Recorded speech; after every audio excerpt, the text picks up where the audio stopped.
पत्नी का भाई, जीजा माने बहन का पति। अंग्रेजी में दोनों एक ही हैं, ब्रदर इन लॉ। क्योंकि अंग्रेजी में रिश्तों को अलग अलग करने के शब्द ही नहीं है, क्योंकि रिश्ते ही नहीं है, क्योंकि परिवार नहीं है, क्योंकि शादी नहीं है। जहां शादी नहीं, जहां परिवार नहीं, वहां रिश्ते नहीं, वहां रिश्तों के अलग अलग नाम नहीं। ये तो भारत है जहां पर शादी है, परिवार है, रिश्ते हैं, तो रिश्तों के अलग अलग नाम है। तो हर जगह आप छोटा छोटा प्रयास करना शुरू करोगे तो बड़े बड़े काम इसमें से हो जाएंगे। आप ऐसे ही संकल्प ले लो जैसे महात्मा गांधी ने 29 मार्च 1918 को लिया। उन्होंने कहा कि दुनिया को कह दो कि मोहनदास करमचंद गांधी अंग्रेजी भूल गया। बस आप भी कह दो दुनिया को कि हम अंग्रेजी भूल गए। हमको हिंदी मालूम है, तमिल मालूम है, तेलुगु मालूम है, कन्नड़ मालूम है, संस्कृत मालूम है, हिंदी अंग्रेजी सब मालूम। अंग्रेजी भूल गए, हम नहीं आती हमको, बात खत्म। और इसमें कोई शर्म की बात नहीं है। हमको अंग्रेजी नहीं आती तो क्या किसी अंग्रेज को हिंदी नहीं आती? तो बराबर हो गए कि नहीं?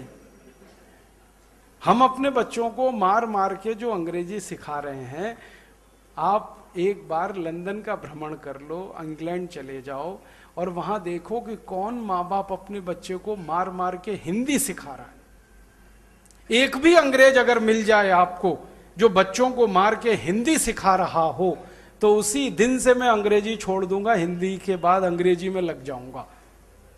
एक अंग्रेज ले आओ ढूंढ के जो बच्चों को मार के हिंदी सिखाता हो। जब अंग्रेज अपने बच्चों को मार के हिंदी नहीं सिखा रहे, तो आप अपने बच्चों को अंग्रेजी क्यों सिखा रहे हो मार मार के? तो आप फिर वही गलतफहमी के शिकार, अंग्रेजी अंतरराष्ट्रीय भाषा है। बिल्कुल नहीं है। दुनिया में 200 देश हैं, उनमें से सिर्फ 11 देशों में ही अंग्रेजी है, और वो भी इंग्लैंड के गुलाम थे इसलिए अंग्रेजी है।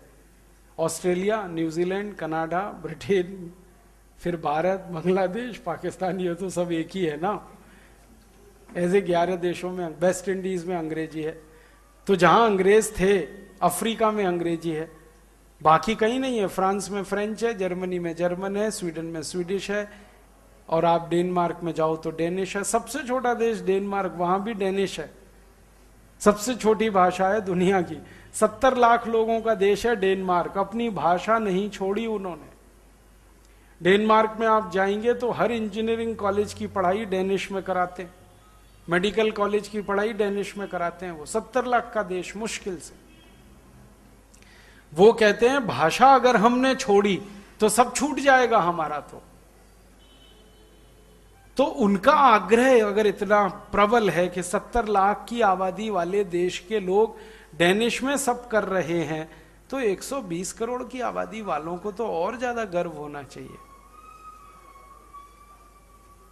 तो आप मत छोड़ो इस हिंदी को। रोज की बोलचाल में हिंदी, सामान्य व्यवहार में हिंदी, खास व्यवहार में भी हिंदी। खास व्यवहार माने आप शोध प्रबंध लिख रहे हैं, कोई बहुत बड़े मूल चिंतन के विषय पर काम कर रहे हैं, वहां भी आग्रह रखो हिंदी का। और एक छोटी सी आखिरी बात कि हिंदी का प्रयोग करते समय आप जितना ये ध्यान रखोगे कि सरल शब्द और छोटे वाक्य, सरल शब्द छोटे वाक्य जितना आप ज्यादा से ज्यादा उपयोग में लाओगे, बोलना है, लिखना है, कहना है, उतनी ही हिंदी की लोकप्रियता बढ़ती जाएगी। ये हिंदी का कुछ नुकसान हमारे ऐसे मित्रों ने भी किया है जो क्लिष्ट क्लिष्ट शब्दों का इस्तेमाल करते हैं, जबरदस्ती फालतू का अहंकार मन में पाल रखा है। भारी शब्द होना चाहिए, सामने वाले के समझ में ना आए, करोगे क्या उस भारी शब्द का? कई बार अपने समझ में नहीं आता। तो ये भगवान के लिए मत करो। देखो, ईश्वर के बारे में ये कहा जाता है कि ईश्वर जो है ना, सीधी सच्ची बात को सबसे जल्दी सुनता है। ठीक है? तो सामने वाला भी सीधी सच्ची बात को सबसे जल्दी सुनता है। जो ईश्वर करता है वही सब करते हैं। तो आपके सामने कोई व्यक्ति है, बोल रहे हो तो सुनने वाला है, लिख रहे हो तो पढ़ने वाला है, और पढ़ा रहे हो तो कोई पढ़ने वाला है।